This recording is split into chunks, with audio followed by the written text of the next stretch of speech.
ڈھکا چھپا نہیں، اس پر عدم برداشت اور عدم رواداری کا یہ عالم ہے کہ ہر کوئی دوسرے کو چور، آئین شکن اور ملک دشمن خیال کر رہا ہے۔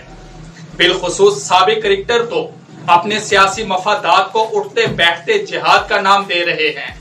پاکستان کی مقتدر طاقتوں سے نواز شریف کی لڑائی یہ تھی کہ آپ لوگ آئینی حدود میں کیوں نہیں رہتے، جبکہ لاڈلے صاحب کا تو اصرار ہی یہ ہے کہ تم لوگ نیوٹرل کیوں بن رہے ہو۔ مسئلہ کسی کھلاڑی یا اناڑی کا نہیں، 22 کروڑ عوام کے دکھوں کا ہے، جو اس وقت کم آمدنی اور کم وسائل کے ساتھ مہنگائی و بے روزگاری کی چکی کے دو پاٹوں میں پس رہے ہیں۔ نون لیگ سے عوام، بالخصوص پنجاب کے عوام کو بڑی امیدیں تھیں، لیکن اس کی قیادت نے اپنی حماقتوں سے عوامی امیدوں کو مایوسیوں میں بدل ڈالا۔ نتیجتاً سیاسی عدم استحکام مزید بڑھ گیا۔ وفاق میں ایک ٹانگ پر ان کی جو حکومت کھڑی ہے وہ کسی ایک اتحادی کے ایک معمولی دھکے کی مار ہے۔ آئی ایم ایف کے قرضوں سے جو خواب دکھائے جا رہے ہیں وہ سب سراب ہیں۔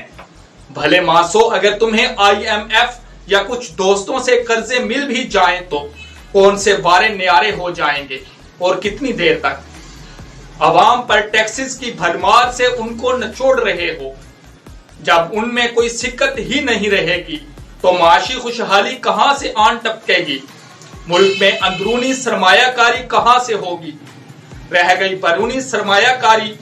جب ملک میں سیاسی انتشار مزید بڑھنے جا رہا ہے تو بھول جاؤ کہ باہر سے کوئی سر پھرا یہاں سرمایہ کاری کے لیے آئے گا۔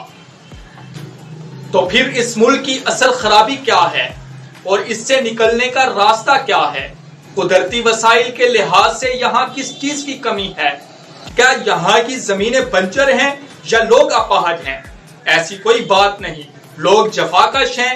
یہاں کی زرخیز زمینیں سونا اگلتی ہیں، 4 موسم ہیں۔ کمی ہے تو صرف فکری بلوغت و وسعت کی۔ مخصوص مفادات کے پجاریوں نے عوام کے اذہان میں منافتیں بھر رکھی ہیں، جس کے تحت ہمیں ہمارے سوا ساری دنیا بری لگتی ہے۔ آج ہم رو رہے ہیں کہ ہمارے ادارے اپنی حدود میں نہیں، ہماری عدالتوں میں انصاف نہیں۔ ایک سے جان چھوٹتی ہے تو دوسرا چہرہ اسی ذہنیت کے ساتھ آن بیٹھتا ہے۔ ایک نوعیت کے معاملے میں متضاد فیصلے ہر ذی شعور کو حیران اور پریشان کیے ہوئے ہیں۔ عین حالت جنگ میں بولا گیا، چرچل کا ایک فقرہ ضرب المثل بن چکا ہے کہ ہماری عدالتیں انصاف دے رہی ہیں تو اس ملک و قوم کو کوئی خطرہ نہیں۔ درویش کا دادا کہتا تھا، پتر انصاف انگریزوں پر ختم تھا، ہو سکتا ہے کوتاہی بھی ہوئی ہو، مگر پارٹیشن کے بعد ہم نے جو جوڈیشل ایکٹیویزم دیکھا، اس پر حوالہ جات کے ساتھ ایک پوری کتاب لکھی جا سکتی ہے۔ آج ہماری ماتحت عدالتوں سے لے کر سپریم جوڈیشری تک کس پر بات کرے اور کیسے۔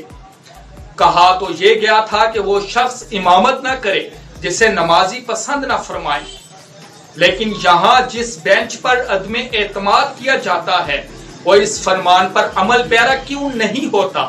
انصاف ہوتا نظر آنا یا انصاف کا خون ہونا آخر کس کو کہتے ہیں؟